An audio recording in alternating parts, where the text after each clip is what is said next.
사도신경으로 우리의 신앙을 고백하겠습니다. 나는 전능하신 아버지 하나님, 천지의 창조주를 믿습니다.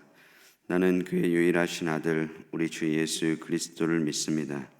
그는 성령으로 잉태되어 동정녀 마리아에게서 나시고 본디오 빌라도에게 고난을 받아 십자가에 못 박혀 죽으시고 장사된 지 사흘 만에 죽은 자 가운데서 다시 살아나셨으며 하늘에 오르시어 전능하신 아버지 하나님 우편에 앉아 계시다가 거기로부터 살아있는 자와 죽은 자를 심판하러 오십니다. 나는 성령을 믿으며 거룩한 공교회와 성도의 교제와 죄를 용서받는 것과 몸의 부활과 영생을 믿습니다. 아멘. 우리 찬송가 440장 찬양하겠습니다. 찬송가 440장입니다.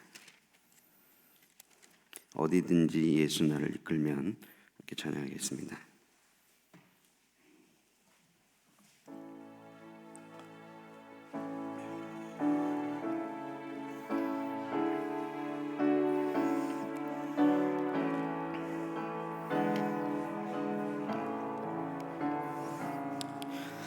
어디든지 예수 나를 이끌면 어디든지 예수 함께 가려네.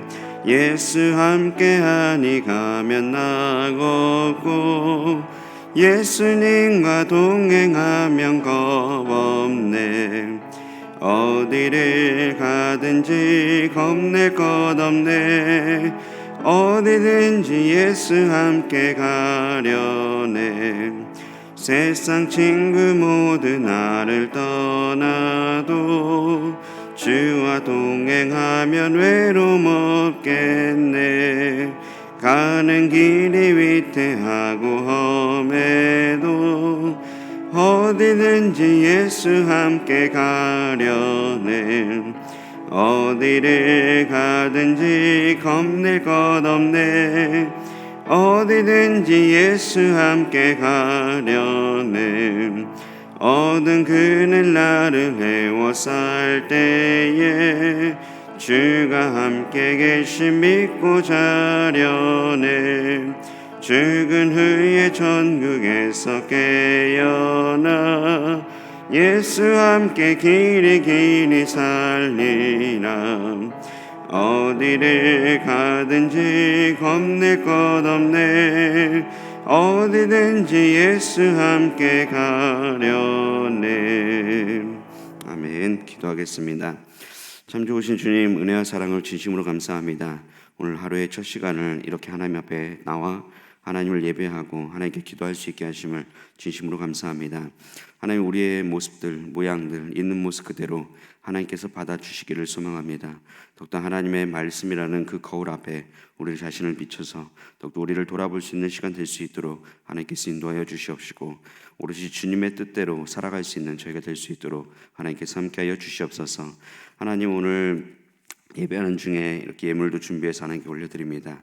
1,000번째와 감사헌금 그리고 10의 1조를 드리는 손길 가운데 하나님께서 은혜를 더하여 주시옵시고 필요에 따라 채우시는 그 하나님의 은혜를 경험할 수 있도록 하나님께서 함께하여 주시옵소서. 감사드리며 예수님 이름으로 기도드립니다. 아멘. 성경 말씀 보겠습니다. 오늘 하나님 말씀은 사사기 15장 1절에서 13절까지 말씀입니다. 사사기 15장 1절에서 13절까지 말씀입니다.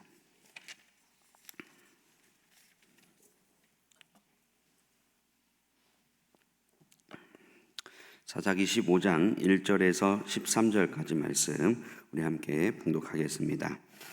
얼마 후 밀 거둘 때에 삼손이 염소 새끼를 가지고 그의 아내에게로 찾아가서 이르되 내가 방에 들어가 내 아내를 보고자 하노라 하니 장인이 들어오지 못하게 하고 이르되 내가 그를 심히 미워하는 줄 알고 그를 내 친구에게 주었노라.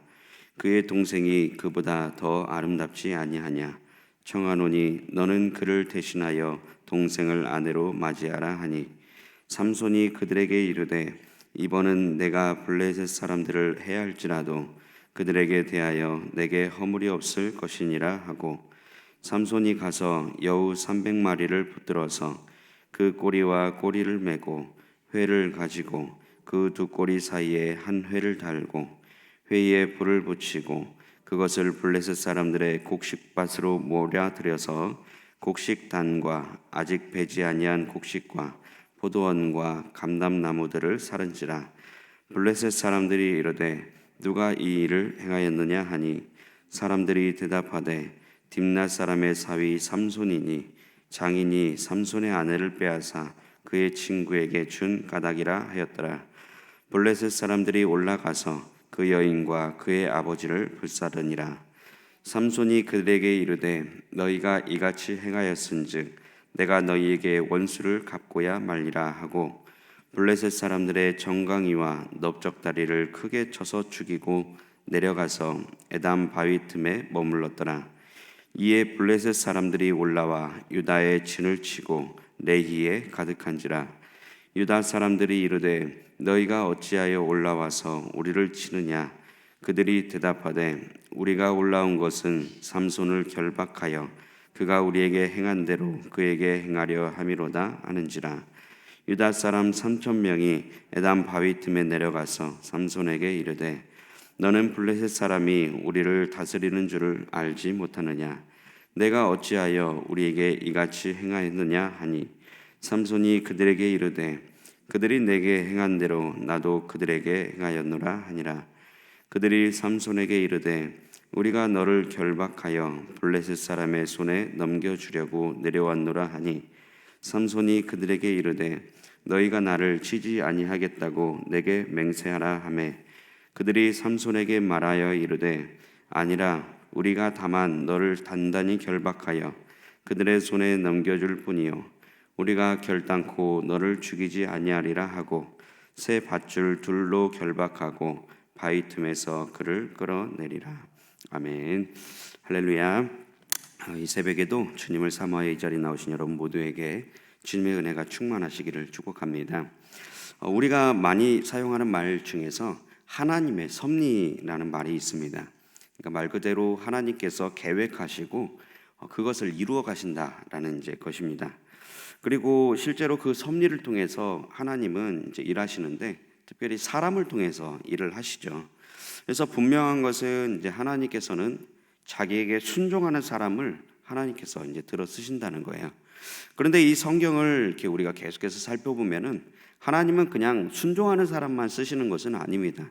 순종하는 사람뿐만 아니라 순종하지 않는 사람을 통해서도 하나님은 뜻하신 바를 이루신다는 것입니다. 그에 대한 한 가지 예를 든다면은 아마 모세와 아론입니다. 아론이 아니라 모세와 그 애굽의 바로입니다. 여러분 잘 아시다시피 모세란 사람은 하나님께 굉장히 큰 쓰임을 받았죠. 어찌됐든 간에 하나님께 순종하였고 하나님 말씀을 잘 따라갔던 대표적인 인물이기도 합니다. 근데 그뿐만 아니라 성경은 동시에 하나님께서 애굽의 바로왕을 쓰셨다라고 똑같이 이야기합니다.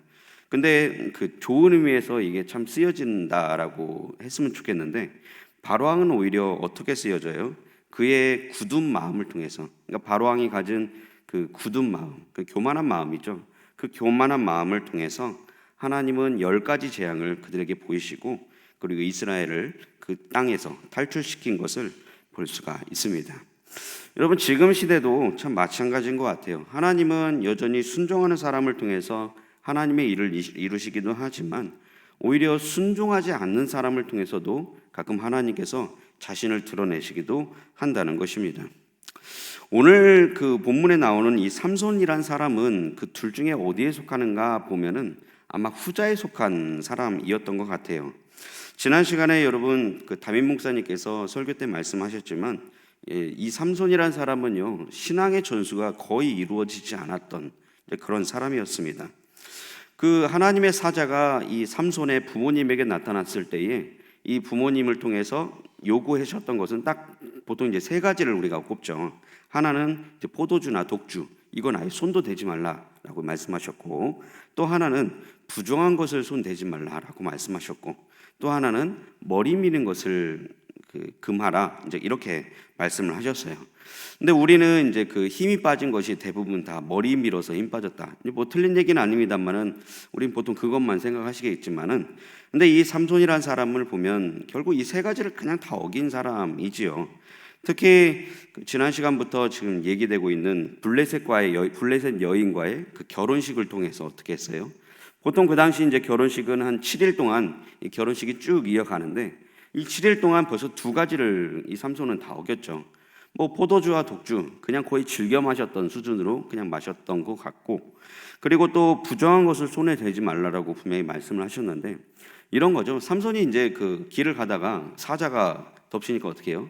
이 양 찢어 죽이듯이 그냥 확 그냥 입을 죽였단 말이에요. 그리고 이제 옆에 그냥 던져놨었습니다. 근데 자기가 다시 이제 좀 길을 갔다가 다시 오는 그 사이에 이 사자를 보니까 이 사자 안에 뭐가 있어요? 꿀이 거기 안에 있는 거죠. 그래서 이 꿀을 본 순간 이 삼손이라는 사람은 어떻게 해요? 사실 여러분 부정한 것이라는 것이 이제 다른 뭐 여러 가지가 있겠습니다만 그 시체도 부정한 거예요. 원래 이 그 안에 이 사자의 그 시체를 건드려서는 안 되는 사람이에요. 근데 이 그것과 상관없이 이 삼손은 이 꿀을 취해서 부모님에게 갖다 주죠. 재밌는 것은 부모님에게 갖다 주는데 자기가 아마 그 이것이 잘못된 것이라는 것 정도서는 알고 있었던 것 같아요. 갖다 주는데도 아무 말 하지 않고 그냥 딱 갖다 주고 말아 버리는 거죠. 결국에 이 블레셋 여인과의 이 결혼을 통해서 이 삼손은요 두 가지 명령을 이미 다 어겼다라는 것입니다. 그리고 남은 것이 이제 겨우 머리 밀지 말라는 이제 그 한 가지인데 이것도 결국에 그 여인으로 인하여서 이제 나중에 문제가 생기게 되죠.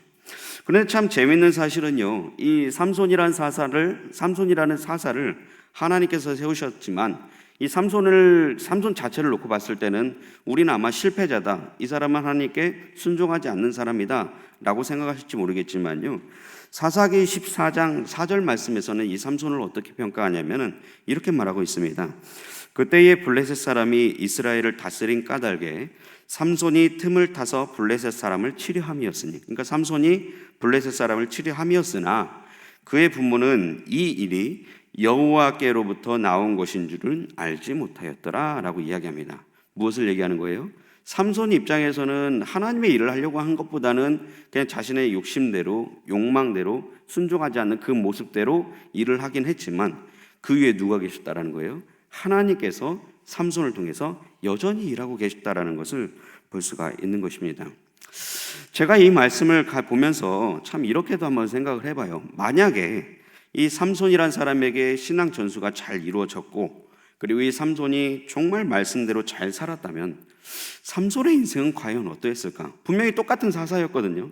똑같은 하나님께 쓰임받는 사람이었을 거거든요. 근데 똑같이 쓰임받고 똑같이 하나님 일을 했음에도 불구하고 만약에 이 삼손이 정말 순종하는 사람이었다면 아마도 그의 인생은 지금 우리가 보고 있는 이 스토리와는 전혀 다른 그런 어떠한 굉장히 행복하고 아름다운 그 스토리가 쓰여질 수 있었을 것입니다. 하지만 이 삼손은요 그렇게 살진 않았던 것 같아요. 결국 신앙 전수도 이루어지지 않았고 하나님 말씀대로 순종하지 않았던 결과 어쨌든 그의 인생의 모습은 굉장히 비참하고 불쌍하게 흘러가고 있는 것을 볼 수가 있습니다.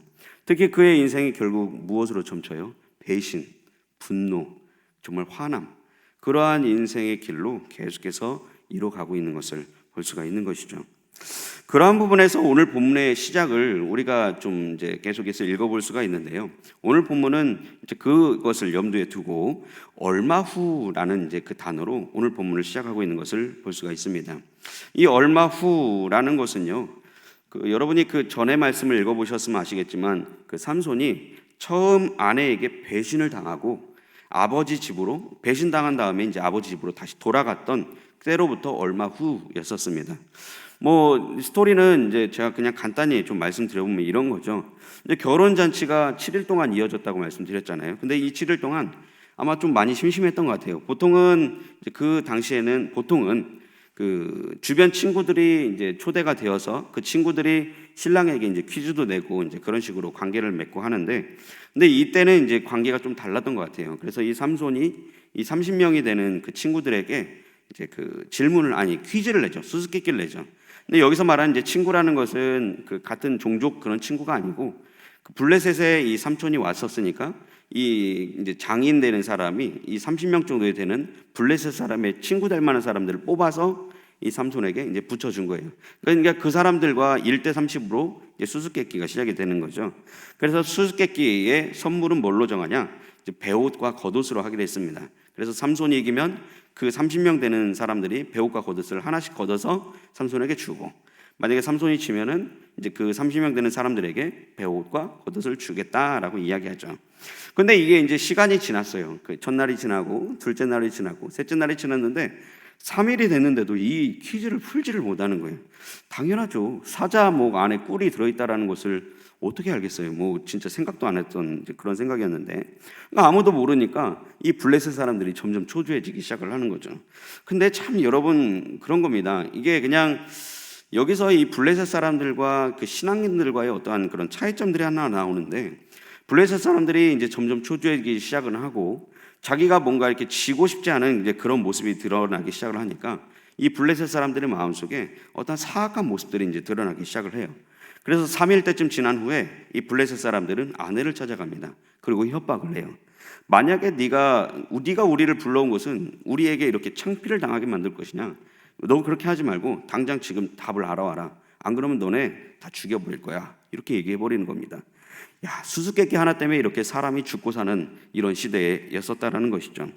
근데 이 결과 안타깝게 이 여인이 이제 그 얘기를 듣고, 제가 생각할 때 만약에 이 여인이 이 삼손에게 조금이라도 그 사랑의 마음이 있었다면, 삼손을 좀 믿는 그 마음이 있었다면 이 여인의 결정이 좀 달랐을 텐데, 아마 이 여인도 어떤 신앙 없는 그러한 믿음 없는 그 모습을 그냥 보였던 것 같아요. 그래서 삼손을 믿지 못하고 결국 이 안타깝게도 그 아내는 삼손을 계속해서 이제 끈질기게 이제 불어보고 하기 시작을 하는 거죠. 어쨌든 자신이 살기 위해서 남편을 배신하게 되는 이제 그런 상황이 됩니다. 계속해서 끈질기게 삼손에게 물어보고 하다 보니까 삼손도 7일째쯤에서야 드디어 답을 그냥 알려줄 수밖에 없는 상황이 되었고, 결국 이 아내는 이 답을 블레셋 사람들에게 알리게 되죠. 근데 삼손은 이제 결국 그 답을 들은 후에 이것이 블레셋 사람들의 짓인 것을 이제 알게 되었습니다. 근데 아마도 이 삼손은요, 아내 되는 사람을 너무나 사랑했던 것 같아요. 그러다 보니까 이 아내를 뭐 죽일 수도 없고 뭐 어떻게 처리할 수도 없으니까 이 아내 대신해서 다른 사람들, 그러니까 이 30여 벌의 그 옷을 만들어야 한다고 했으니까 너무 이 화가 난 나머지 블레셋 땅으로 가서 30명을 다 죽여버리고 그 죽은 사람들의 옷을 취해서, 그리고 이 수수께끼를 맞춘 사람들에게 주고, 너무 화가 난 나머지 아버지의 집으로 그냥 돌아가 버리는 것이 이 얼마 후라는 그 전의 이야기가 되겠습니다. 그리고 오늘 본문에 의하면 이제 첫 번째 아내에게 배신을 당했던 그 얼마 후가 지나게 되었어요. 여러분, 근데 참 이 얼마 후가 언제냐라고 보니까 오늘 본문은 그것이 밀 거둘 때라고 1절에서 이야기하고 있는데요, 아마도 이 삼손은 이게 왜 하필 밀 거둘 때인지는 본인도 몰랐을 거예요. 근데 이 밀을 거둘 때가 하필이면 그때였다라는 것은 오히려 이것으로 인하여서 블레셋과 유다가 굉장히 큰 전쟁이 벌어질 거라는 것을 또 암시를 할 수 있는 그러한 말씀이 이어지고 있습니다. 어쨌든 이 삼손이란 사람은요, 시간이 좀 흐르고 나서 보니까 분노가 좀 가라앉았던 것 같아요. 그래서 염소 새끼 하나를 딱 가지고 그리고 아내의 집으로 찾아갑니다. 그 당시에 염소 새끼는 굉장히 귀한 선물 중에 하나였었어요. 여러분 그 기억하실지 모르겠는데 그 창세기 말씀에서 그 유다라는 사람이 이제 그 며느리 다말과 이제 모르고 그 동침을 했잖아요. 근데 그때 다말과 동침했을 때 약조로 주려고 했던 그 선물이, 귀한 선물이 하나 있었는데 그게 뭐냐면 염소 새끼였어요. 그만큼 굉장히 염소 새끼는 그 당시에 특히 유목 생활이었기 때문에 너무나도 중요한 그런 선물이었는데, 아마도 이 삼손은 이제 자기의 분노가 조금 누그러지기 시작을 하니까 이 아내를 좀 진짜 데려오고 싶었던 그런 마음이 있었던 것 같습니다. 그래서 이 마음을 가지고 이 염소 새끼를 들고 이제 그 장인의 집으로 찾아갔는데, 문제는 뭐예요? 그 장인은 이미 그 아내를 다른 사람에게 넘겨줬었던 것 같아요. 제가 왜 도대체 이 장인은 삼손이 있었음에도 불구하고 왜 다른 사람에게 이렇게 아내를 넘겼을까? 이제 이거에 대해서 저도 좀 고민이 들어서 이게 궁금해서 이제 이런저런 이야기를 좀 찾아봤는데, 둘 중에 하나 이게 좀 상반된 의견들이 많더라고요. 이제 한쪽은 이 남자가 진짜로 여기서 이제 성경에 그 얘기 나오는데 이 삼손이 이제 결혼을 이 사람하고 안 할 것이다라고 진짜 생각을 해서 다른 사람에게 넘겼다라고 생각하는 사람이 있는가 하면은 또 어떤 이제 학자들은 얘기하기를 그 당시에 이제 그 여자들을 데리고 가려면 지참금을 보통 주거든요. 근데 이 아빠 입장에서는 이게 참 좋은 게 삼손에게 이미 지참금을 받았는데 이 아내 될 사람을 또 다시 블레셋 사람에게 넘기면 또 그 사람도 어떻게 해요? 그 지참금을 또 얻을 수 있게 되어 있습니다. 근데 뿐만 아니라 오늘 또 이제 삼손이 왔을 때 그 방금 읽어보셨겠지만 삼손이 이 장인에게 왔을 때 또 뭐라고 해요? 이 그 아내는 이미 다른 사람에게 넘겼는데 근데 이 동생이 하나 더 있다고 이제 또 그렇게 이야기하잖아요. 근데 그 얘기인즉슨 이 장인의 마음속에 또 뭐가 있다는 거예요? 또 이 지참금에 대한 것을 또 받을 수 있는 그런 가능성을 하나 열어놓고 있기 때문에 이 장인어른이 굉장히 좀 욕심꾸러기다 이렇게 말하는 사람도 있긴 있더라고요. 근데 어찌됐든 간에 이 장인이 왜 아내를 그 다른 사람에게 줬는지는 저는 일단은 그 이유는 잘 모르겠습니다만은 근데 안타깝게도 이 삼손이 아내가 될 만한 사람은 이미 다른 사람에게 넘어간 이제 그런 상황이었죠. 그래서 이 집을 찾아가서 아내를 만나게 해달라고 삼손은 이야기했는데 결국 장인이 이제 들어오지 못하게 막게 되었습니다. 2절 말씀 보니까 그러면서 장인이 이렇게 이야기해요. 내가 심히 미워하는 줄 알고 아내를 너의 친구에게 그냥 주었다. 여기서 말하는 너의 친구는 그 삼손의 친구가 아니고 블레셋 사람들을 얘기하는 겁니다. 근데 결국 이 두 번째 배신은요, 참 신기하게도 더 많은 블레셋 사람들을 죽이게 되는 그런 하나님의 섭리가 그 안에 또 들어 있었다라는 거예요. 삼손은 그 얘기를 듣고 3절에서 이렇게 이야기를 하죠. 이번은 내가 블레셋 사람들을 해할지라도 그들에게 대하여 내게 허물이 없을 것이다. 그러니까 내가 이제 블레셋 사람들을 죽여도 나는 정당성을 당당하게 가질 수 있어라고 진짜 그 화난 채로 이제 나가기 시작을 합니다. 그래서 어떻게 해요? 여우 300마리를 잡습니다. 그 당시에 여우는 이제 거기에 있는 여우라고 생각을 한다면은 많은 이제 학자들은 아마 그 자칼이 아니었을까. 거기 굉장히 좀 많이 있었던 그런 동물이었거든요. 어쨌든 이제 그 동물들을 다 잡아서 2마리씩 꼬리를 연잎고 그다음 그 가운데 회를 매달아 버렸어요. 그리고 회에다가 불을 붙여 버립니다. 근데 참 이 시기가 언제냐면 밀을 거둘 때라고 말씀드렸잖아요. 근데 이 밀을 거둘 때라는 것은 두 가지 의미가 있는데 하나는 그때는 건기입니다. 그러니까 우기가 아니라 굉장히 불이 잘 붙을 수 있을 만한 그런 시기였고 또 하나는 뭐냐면은 불이 붙을 만한 그런 여러 가지 요소들이 굉장히 많았어요. 여기저기 밀더미가 이렇게 나락더미가 이렇게 다 쌓여 있고 심지어 그 열매들도 이제 곧 열매를 맺을 준비를 하고 있는 이제 그런 그 환경에 있었죠. 근데 이 삼손이 여우 300마리를 다 잡아놓고 이걸 묶어서 회를 매달고 거기다 불을 붙이고 이것을 밀밭으로 딱 풀어버리기 시작하는 순간 어떻게 되겠어요? 거기에는 뭐 진짜 말 그대로 그냥 불바다가 돼버렸죠. 여러분 이것을 바라보는 블레셋 사람들 분위기는 아마 여러분 상상해 보시면 아마 쉽게 아실 수 있을 겁니다. 굉장히 화가 났던 그런 사람들이었는데 근데 이 사람들이 그래서 화가 나서 결국 어떻게 해요? 그 장인 된 어떤 그 가족을 찾아가서 그 사람들을 불태워 죽여버립니다. 그것을 바라본 이 삼손은 또 어떻게 해요? 물론 이 삼손 입장에서는 분노해서 복수해서 진행을 한 거지만 그로 인해서 그 전에는 블레셋 사람 30명을 죽였다면 이번 이 사건을 통해서는 이 블레셋 사람을 더 많은 블레셋 사람들을 하나님의 은혜에 의해서 더 죽일 수 있는 그런 요소가 생기게 되었다라는 것이죠. 근데 이뿐만 아니라 삼손에게는 또 하나님은 이뿐만 아니라 이스라엘을 블레셋에서 구원시키고자 더 큰 일을 하나 벌이시는 것을 볼 수가 있어요. 이 일을 겪고 나서 삼손은요, 일단 어디죠? 예. 그 바위 틈에서 일단 잠깐 쉼을 얻게 되는데요. 하필이면 그 바위가 유다 지파가 있는 그 바위였어요. 그래서 이 블레셋 사람들이 이 삼손을 이제 찾고 이로 인해서 이제 수많은 이 블레셋 사람들이 이 일을 알게 되고 이 사람들은 화가 머리끝까지 나서 결국 이 삼손을 잡으러 쳐들어옵니다. 그게 이제 구절에 나오는 이야기인데 블레셋 사람들이 이제 그러다 보니까 유다의 진을 치고 레히에 갔는데 얼마 정도 있는 숫자였냐면 레히에 가득했다라고 성경은 이야기하고 있어요. 아마 이 숫자는 일단은 그 삼손이 거기서 그 블레셋 사람들을 죽인 숫자가 1000명이라고 이야기를 하니까 이제 1000명 이상 되는 그 숫자가 이제 거기에 모여 있을 것이라고 생각을 했는데요. 근데 더 안타까운 것은 이제 그것을 본 유다 지파가 있잖아요.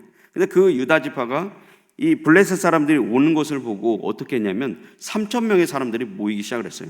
근데 참 안타깝게도 이 3천 명이 모여서 뭔가 블레셋 사람들이 공격해야 하는 그런 상황인 걸로 우리는 자연스럽게 넘어가야 하는데, 근데 이 3천 명이 모인 사람들이 어떻게 해요? 이 사람들도 결국 믿음이 없다 보니까 누구를 찾아가냐면 또 이 삼손을 찾아가기 시작을 하는 거예요. 아니 여러분, 그 블레셋 사람들은 1,000명, 그리고 이쪽 유대 사람들은 3,000명. 근데 유다 지파가 3,000명이나 되는 사람들을 모을 수 있었음에도 불구하고 이 사람들 보통 같으면 블레셋에 대항해서 모여야겠지만, 여러분 11절에 의하면 도리어 이 3,000명은 삼손을 찾아가기 시작을 했다라는 거예요. 그래서 삼손을 찾아가서 삼손을 결박하고 결국 블레셋에게 넘겨주는 그런 일을 당하게 되었다라는 것이죠. 여러분, 결국 여기서 이 삼손은요, 세 번째 배신을 또 당하게 되어집니다. 첫 번째는 그냥 자기 아내를 찾는데 배신을 당하지만, 그리고 두 번째는 마찬가지 이제 비슷한 경험을 당하게 됐지만, 세 번째로는 이 유다 지파의 한 지파에 자기 동족에게서조차도 이 배신을 당하게 되어지는 그런 상황이 생기기 시작을 하죠. 그러나 결국 이 배신을 통해서 하나님은 또 어떻게 역사를 하시는 거예요? 오히려 더 많은 블레셋 사람들을, 이스라엘을 구원하기 위해서 더 많은 블레셋 사람들을 죽일 수 있는 그런 환경을 하나님께서 열어놓고 있는 것을 볼 수가 있는 것입니다. 여러분, 저희는 이 말씀을 통해서 우리가 두 가지를 우리가 함께 묵상했으면 좋겠다는 생각을 해봅니다. 첫 번째로 무엇이냐면요, 하나님의 역사는요 그래도 진행된다는 사실이에요. 뭐 우리가 어떠한 뭐 환경이 안 된다, 우리가 뭐 어떻게 안 된다 이렇게 얘기할지 모르겠지만, 하나님의 역사는요 우리의 생각의 이상을 넘어서서 하나님의 역사는 계속해서 진행되고 있는 것을 알게 됩니다. 특히 이제 그런 역사를 알게 되는 것이, 여러분 요나라는 사람 어땠어요? 요나가 가든 안 가든 상관없어요. 하나님의 역사는 그대로 그들을 불쌍히 여기는 것도 그대로고 그들을 회개시키는 것도 그대로입니다. 요나가 가서 하루 길을 걸어서 3일 길을 걸어야 하는 그 자리에서 하루만 걸어서 회개의 역사를 일으켜도요, 하나님의 역사는 결국 그 요나를 통해서 이루어지게 되었습니다. 여러분, 예레미야도 마찬가지지 않나요? 여러분, 예레미야라는 사람은 하나님께서 태중에서부터 선택됐다라고 이야기하죠. 근데 이 선택된 예레미야는 결국 그의 인생이 어떻게 살아요? 뭐 굉장히 편하게 살았습니까? 그렇지 않습니다. 오죽했으면 예레미야가 중간에 그 얘기까지 했어요. 내가 차라리 엄마 뱃속에서 안 태어났으면 좋았을 것을. 이렇게 무슨 얘기예요? 하나님께 선택은 받아서 하긴 했는데 자신의 인생을 돌아보니까 너무 고통스러운 거예요. 근데 이 고통스러움에도 불구하고 그 위에 역사하시는 그 하나님이 예레미야를 통해서 여전히 하나님이 이끌어가고 계신 것을 볼 수가 있는 거죠. 그러나 이 하나님의 쓰임받고 하나님의 역사하심을 받고 있는 우리의 그 모습들인, 참으로 이 두 가지의 갈림길에서 우리는 생각해 볼 수 있을 겁니다. 말하자면은 하나님 역사는 그대로 이어가는데 그 역사에서 그 역사를 우리가 어떻게 받아들이는가에 따라서 우리의 인생 또한 달라진다라는 것을 오늘 본문은 이야기하고 있다라는 거예요. 하나님의 말씀에 순종하는 사람들은요, 그 순종하는 대로 그 순종의 열매를 맺게 되어 있습니다.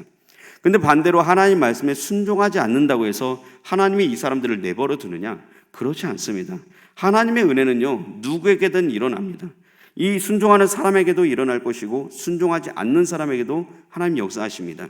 다만 하나님은 일하시지만 순종하는 사람에게는 풍성한 열매의 복이 맺혀지겠지만, 오히려 순종하지 않는 사람에게는 어떻게 이루어져요? 그 사람의 교만과 겸손하지 못함을 오히려 하나님이 쓰셔서 하나님이 일하심을 만들어낼 수 있다라는 것이죠. 어떻게 보면은 그런 면에서 우리의 신앙은요, 중간지대라는 것은 없는 것 같습니다.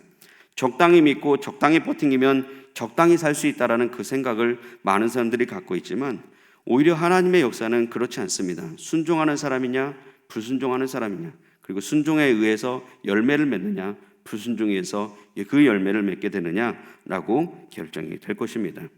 결국 말씀 앞에 빨리 항복하는 것이야말로 가장 행복한 길인 것이고요, 그것을 오늘 삼손을 통해서 우리는 배울 수 있게 되어질 것입니다. 진심으로 저와 여러분이요, 정말 이러한 삼손의 모습이 아니라 정말 순종의 열매를 맺을 수 있는 그러한 삶을 살았으면 좋겠습니다. 그래서 하나님 말씀에 순종하는 삶을 살아서 정말 아름답게 쓰임받는, 우리 맨날 기도하잖아요. 하나님께 큰 쓰임 받게 해달라고. 그 큰 쓰임 받는 것이 순종의 열매를 맺는 큰 쓰임 받을 수 있는 저와 여러분 되시기를 주님의 이름으로 축복합니다. 기도하겠습니다.